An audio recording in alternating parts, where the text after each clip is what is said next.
السلام علیکم ورحمۃ اللہ وبرکاتہ۔ محترم دوستو، ساتھیوں، عزیزوں، شاعر مشرق ڈاکٹر علامہ اقبال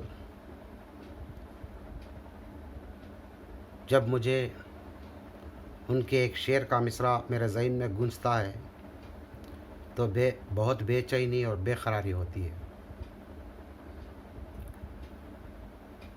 انہوں نے اپنی کتاب میں فرمایا تھا، نکل کر خان خواہوں سے ادا کر رسم شبیری،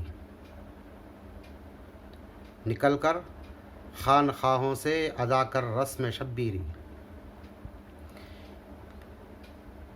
تو ڈاکٹر علامہ اقبال صاحب نے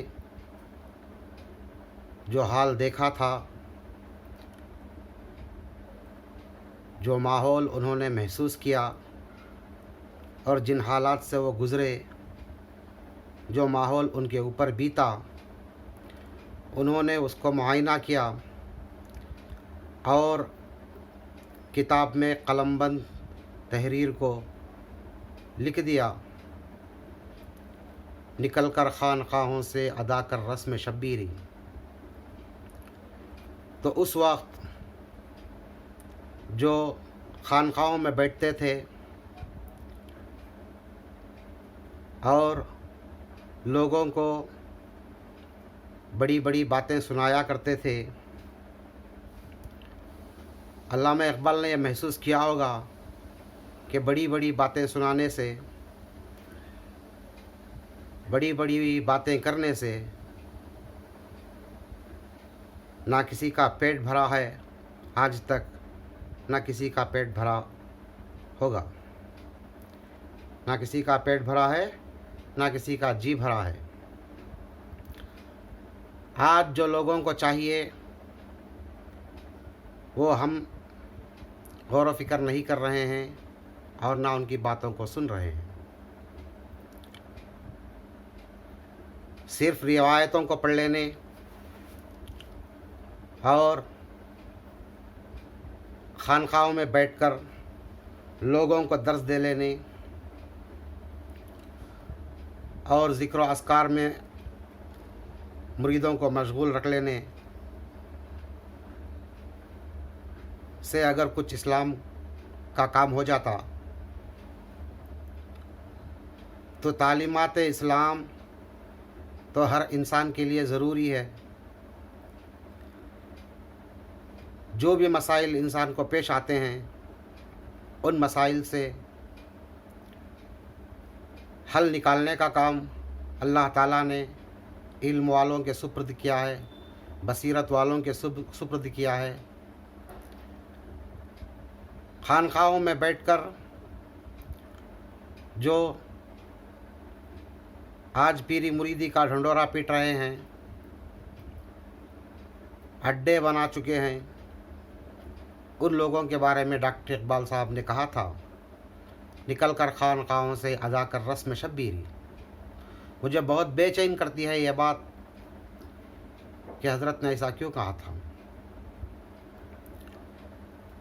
آج کے جو حالات ہیں، لوگوں کو کام نہیں ہے، لوگوں کے گھر میں راشن نہیں ہے، لوگوں کے گھر میں کھانے پینے کے تکالیف ہیں، لوگ بہت بے چین ہیں، اور اللہ تعالیٰ نے جنہیں مال عطا کیا ہے ان میں تھوڑے ایسے لوگ ہیں جس کے اندر ایک ذری مسلمانی باقی ہے، وہ لوگ غریبوں کی مال سے، اناج سے مدد کرتے ہیں۔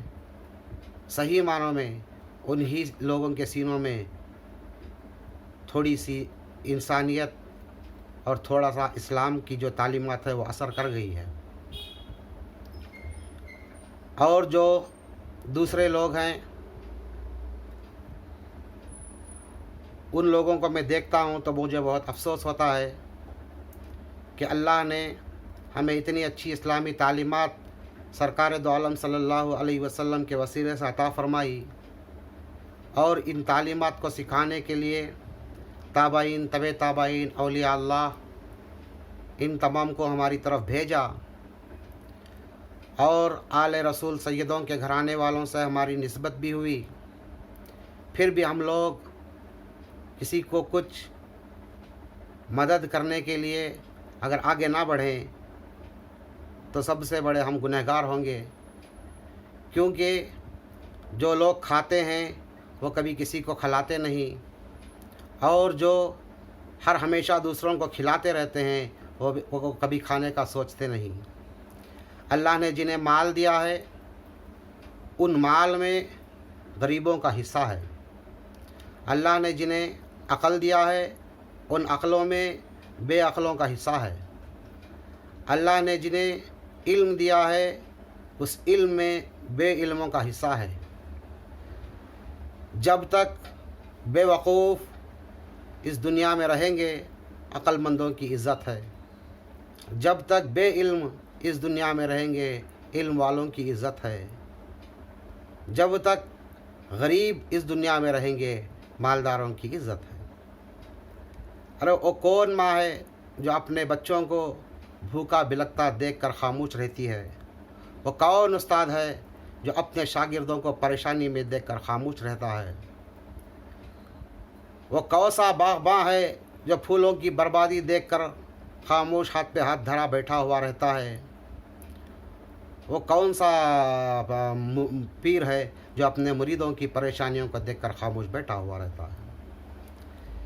आज इस समाज में, माशरे में ऑनलाइन का ज़माना है, सोशल नेटवर्किंग है, हमें हर चीज़ देखने पर मिलती है। जो लोग गरीबों की फ़िक्र करते हैं, उनके भूख की परेशानियों को समझते हैं, उन्हें मदद करते हैं, उन लोगों का हम बाकायदा फेसबुक के ज़रिए से नज़ारा कर सकते हैं। मेरी नज़र में ऐसे बहुत से खानखाएँ हैं जहाँ पर अल्लाह तबारक व तआला ने उनको बहुत सा माल व असबाब अता फ़रमाया है। वो लोग उन गरीबों के लिए कुछ करें जो भूखे प्यासे हैं, जिनके ज़रिए अल्लाह तबारक व तआला ने हमें इज़्ज़त बख्शी है। अगर हम उन लोगों का नहीं सोचेंगे तो फिर किसका सोचेंगे? रिवायती मज़हबों को पकड़कर सिर्फ़ अल्लाह और रसूल को राज़ी करने के लिए अपने आप को धोखा देना और ये कहना कि हमारे इस्लाम से, हमारे कलमे से, हमारे इबादत से, हमारी नमाज़ों से अल्लाह राज़ी है और हम राज़ी हैं, ये बहुत बड़ी मक्कारी है। क्योंकि मज़हब रिवायती जो होता है वह रिवायतों के किताबों में ही दफन हो जाता है। हमारा मज़हब ज़िंदा है, हमारा खुदा ज़िंदा है, हमारा रसूल ज़िंदा है, हमारा इस्लाम ज़िंदा है, हमारी किताब ज़िंदी है। जब तक हम ज़िंदा लोगों की तरफ तवज्जो नहीं करेंगे तब तक हम ज़िंदा नहीं रहेंगे। ज़िंदगी ज़िंदा दिली का नाम है, मुर्दा दिल क्या खाक जिया करते हैं। मोहतरम दोस्तों, हमें माशरे की फ़िक्र करना चाहिए, माहौल की फ़िक्र करना चाहिए। अल्लाह तबारक व तआला ने हमें कमाने के लिए कोई क़ानून नहीं बनाए हैं। अल्लाह ने जो हमें आसानियाँ अता फ़रमाई हैं, उस आसानियों को समझकर अगर हम माल कमाएंगे तो वह माल हमारे लिए हलाल होगा, और अगर उन आसानियों को ना समझकर हमने उसमें अपनी अक़लों को दौड़ाना शुरू कर दिया तो वह माल हमारे लिए तकलीफ़ दा होगा। तो मोहतरम दोस्तों, हम लोगों के लिए कुछ करें। जब तक हम लोगों को कुछ नहीं करेंगे, हमको लोग किस बात के लिए मानेंगे? हम कहते हैं कि लोग हमारी मानते नहीं। अरे लोग तो उस ज़माने से किसी की मानते नहीं, आज क्या खाक मानेंगे लोग? जब हमारी तरफ से लोगों को कुछ फ़ायदा नहीं है तो लोग हमारी बात सुनें क्यों? मोहतरम दोस्तों, दर्द दिल के वास्ते पैदा किया इंसान को, वरना कुछ कमी नहीं थी इबादत के लिए अल्लाह तबारक व तआला के पास फ़रिश्तों की। तो हम लोगों को चाहिए कि हम लोगों के हालात को सुनें, उनके तकालीफ को सुनें और उनके मसाइल का सही हल निकालें। अमली ज़िंदगी को अपनी ज़िंदगी में लाएं। अमली ज़िंदगी जो होती है वो लोगों के साथ घूमकर उनके परेशानियों को हल करने से हल होती है। जब तक हम लोगों के सामने जाकर उनकी ज़िंदगी का मुआयना नहीं करेंगे, उनसे हालात के बारे में गुफ्तगू नहीं करेंगे, तब तक हम अमली ज़िंदगी नहीं कर सकते। घरों में बैठ जाना, खानकाहों में बैठ जाना, मस्जिदों में बैठ जाना, रूम बंद करके बैठ जाना, رہنا اور اللہ اللہ کہتے رہنا، اگر یہی اسلام ہے تو ایسے اسلام سے پناہ مانگیے۔ یہ اسلام نہیں ہے کسی اور کے لیے کام آنا، مصیبت میں کسی اور کو کچھ عطا کرنا اور اس کی مصیبت میں اپنے آپ کو یہ ماننا کہ اللہ نے ہمیں ان کی مصیبت حل کرنے کا ایک ذریعہ بنایا ہے۔ یہی بہت بڑا دین ہے، یہی بہت بڑا اسلام ہے میرے دوستوں۔